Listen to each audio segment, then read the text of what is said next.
Hello everyone, welcome to Kanen Coffee. Here we have a Pavoni Euro Piccola espresso machine.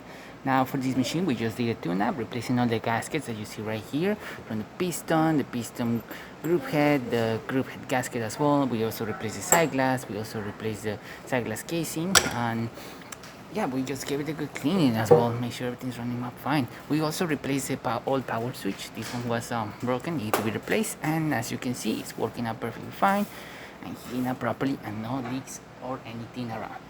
So starting with one shot of espresso, we're gonna test it out. Then we're gonna use the steam, and okay, that's good enough.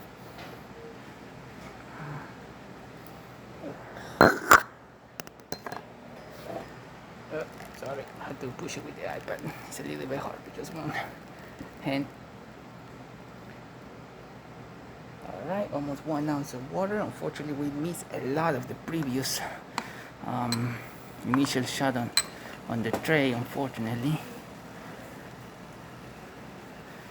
Put it right here.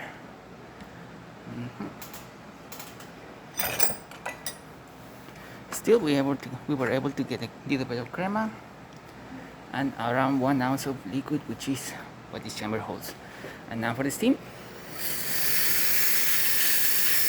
Right now it's pretty hot in here, so you don't really get to see it. There it is. As you can see, steaming up properly. And there you have it. La Pavoni Piccola working once again. So thank you for preparing Kanen Coffee. Please subscribe to our channel for more content like this every day. And thanks for watching.